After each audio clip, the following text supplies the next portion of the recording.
My son said, "Stop trying to be my dad. You're just the guy who pays for things." I replied, "Understood." Then I liquidated his college fund to pay off my mortgage and put his prized Mustang up for sale. He had to get a job the next day. I, 45 male, am not the kind of guy who posts his life online. I'm a pretty private person, but what happened has pushed me to a point of clarity. And I guess I need to articulate it somewhere, if only to prove to myself that I'm not losing my mind. I married my wife, Julia, 43, a decade ago. She had a son, Billy, 17, from a previous relationship. His biological father has been completely out of the picture since Billy was a toddler. No calls, no cards, no child support, just gone. I stepped in when Billy was 7. I've paid for everything. Private school tuition, braces, summer camps, vacations. I taught him how to ride a bike and how to drive. For his 16th birthday, I bought him his dream car, a classic 1968 Ford Mustang. It wasn't new, and I spent the better part of a year and about $20,000 of my own money restoring it in our garage. It was our project. Or so I thought. The college fund is another thing. It's not some ancestral trust fund. It's a standard brokerage account I opened the year I married Julia, solely in my name. I've been diligently putting away a few hundred from every paycheck for 10 years. It's my money from my salary. It currently sits at a little over $85,000. The plan was for him to go to a good out-of-state university, graduate debt-free, and have a great start in life. The last year has been tough. Billy has become more distant, more sullen, standard teenager stuff, I told myself. But it was laced with something else, a kind of dismissive arrogance. He talked to his friends about the Mustang like he'd earned it. He talked about his college plans like they were a birthright. Last Thursday was the breaking point. His report card came in. He's failing 2 classes, not because he's struggling, but because he's just not showing up or turning in assignments. I tried to talk to him about it in his room. "Billy, we need to talk about these grades. This isn't going to cut it for the universities you've been looking at." He didn't even look up from his phone. "Whatever. It'll be fine. It won't be fine. Your teachers are saying you're skipping classes. What's going on?" He finally looked at me, his eyes full of disdain. "Why do you even care? It's not like you're my real dad." The words stun, but I've heard variations of them before. I felt the familiar heat rise in my chest, the urge to lecture, but I pushed it down. "I care because I love you, and I want you to have a good future." And then he said the words that changed everything. He stood up, towering over me even though he's still a kid. "No, you don't. You love playing the hero. Let's be honest, stop trying to be my dad. You're just the guy who pays for things." I looked at him, really looked at him, and I saw a stranger. The heat in my chest vanished, replaced by an icy calm. There was no flicker of doubt, no hint of a joke, just cold, hard dismissal. He'd taken 10 years of my life, my effort, my love, and reduced it to a series of transactions. I didn't yell, I didn't argue, I just nodded. "Understood," I said, and I walked out of his room. The next morning, Friday, I worked from home. At 9:05 a.m., I called my financial advisor and instructed him to liquidate the entire college fund account. He informed me it would take several business days for the trades to settle and the funds to be available for transfer. Fine. At 10:30 a.m., I requested a formal mortgage payoff statement from my bank. My remaining balance is $76,450. The math works out nicely. At lunchtime, I took high-quality photos of the Mustang. The title is solely in my name, a detail I insisted on at the time for insurance purposes, much to Julia's annoyance. I wrote a detailed, honest ad listing all the work I'd put into it, and posted it on several classic car forums and marketplaces for $25,000. A fair price. Julia and Billy have no idea yet.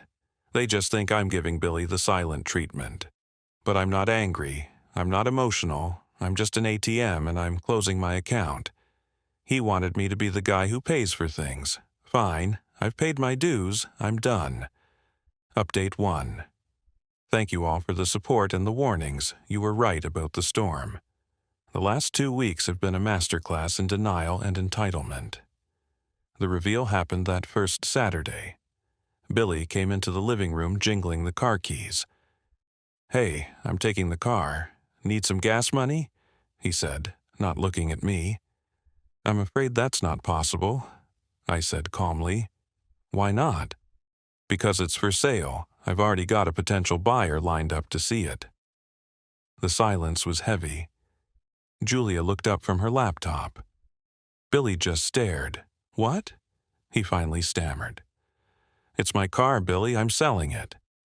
Julia stood up. "Brian, what is this? You're going to sell his car to punish him." "It's not his car, Julia, and this isn't a punishment. It's a financial decision," I said. "Speaking of which, the funds from the investment account I set up for college are being liquidated. I'm using them to pay off the mortgage." The screaming started then, mostly from Julia. How could I be so cruel? He's just a kid. He didn't mean it.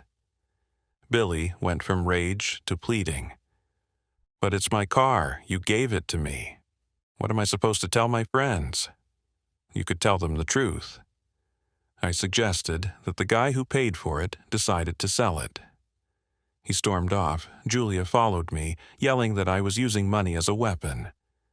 "This is our son, Brian. You're supposed to love him unconditionally." "I did," I said, and the words felt like gravel. "But love has to be a two-way street.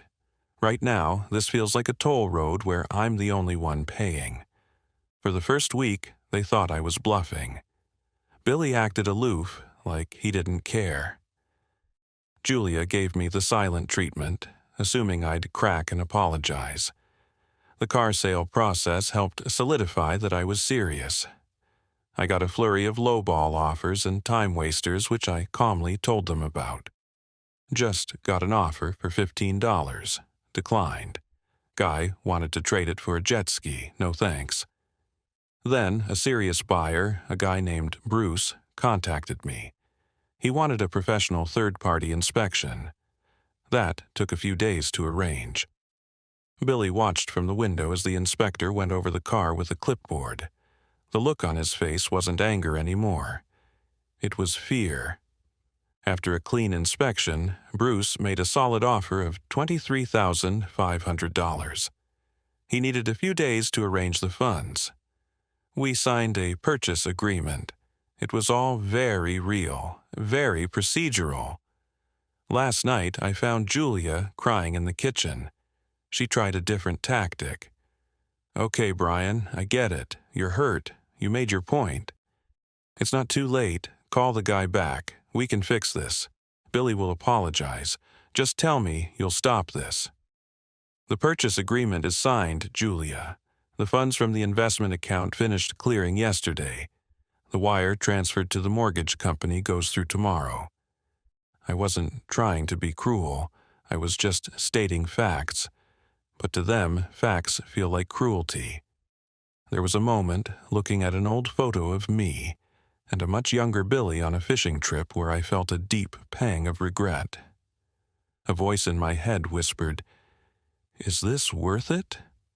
But then I remembered the coldness in his eyes, the disdain in his voice.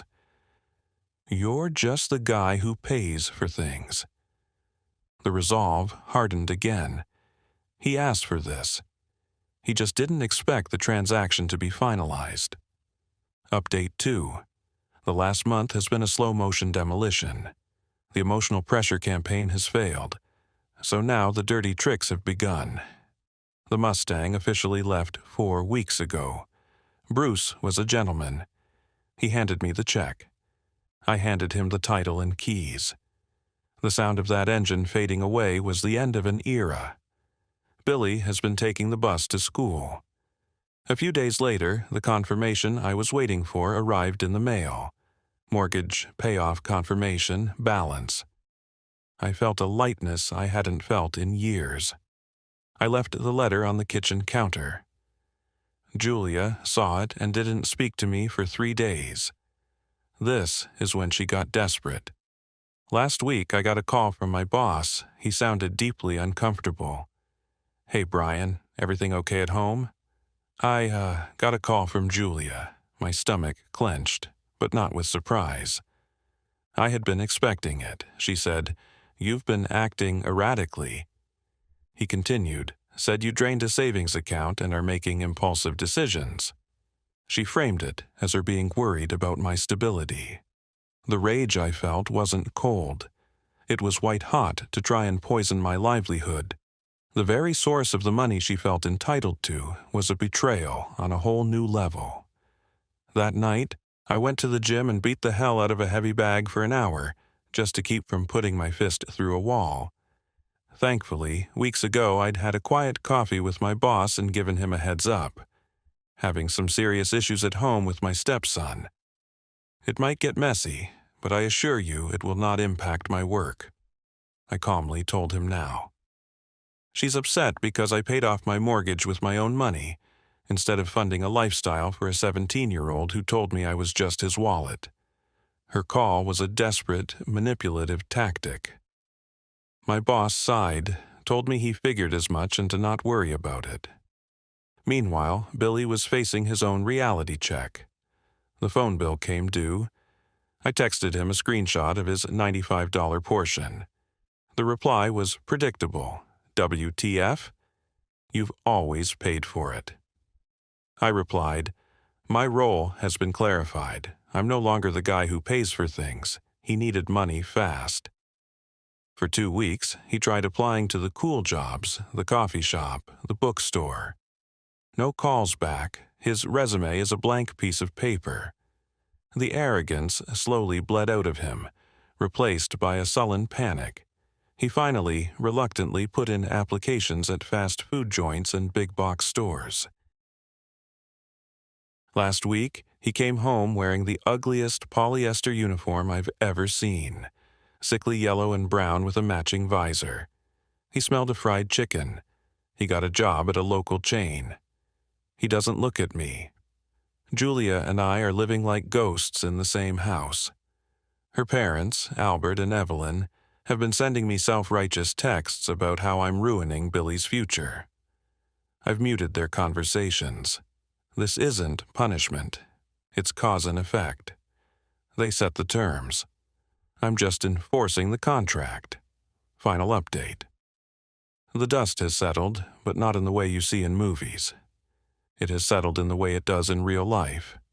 The broken pieces are swept up, and you're left with a clean but empty room. Julia and I are divorced. We separated 5 months ago and the final decree came through last month. The counseling we tried was a disaster. It all came back to one impassable gulf. She saw my actions as a vindictive overreaction, while I saw them as the logical conclusion to the role her son assigned me. The real turning point, however, came from our lawyers. When Julia first consulted her attorney, she went in with the belief, encouraged by her father, that she could take me to the cleaners. She came out of that meeting looking like she'd seen a ghost. My lawyer had laid it out for me very clearly. Paying off the mortgage with my separate funds didn't magically make the house all mine. That was a fantasy. However, the legal principle of reimbursement was very much in my favor. Since the funds were from a non-marital sole ownership account, I had a rock-solid claim to be reimbursed the full $76,450 off the top from the proceeds of the house sale before the remaining equity was split.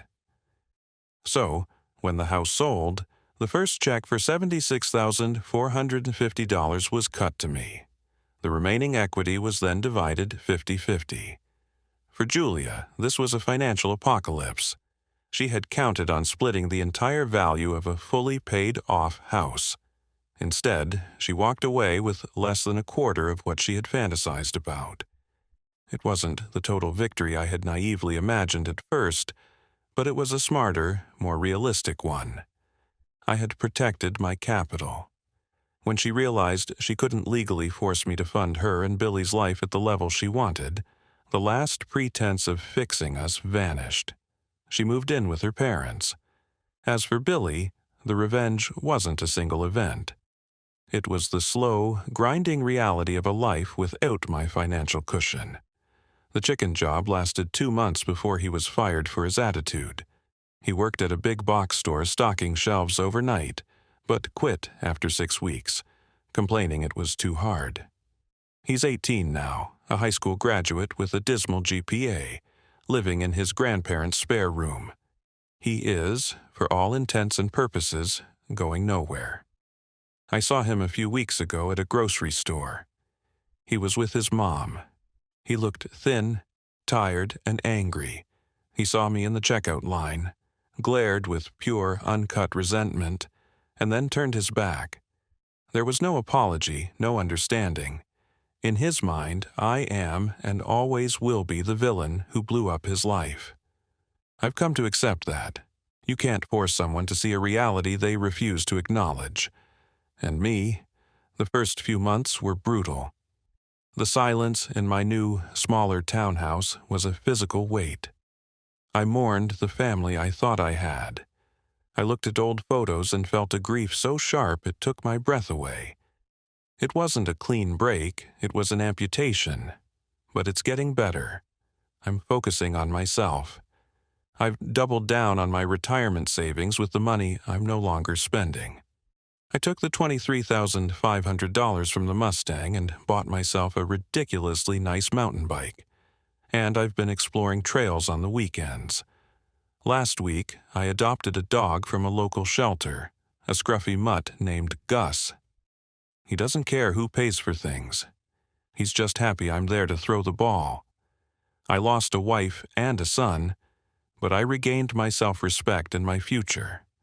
It was a hell of a price to pay, but it was a transaction I had to make. I am finally, truly out of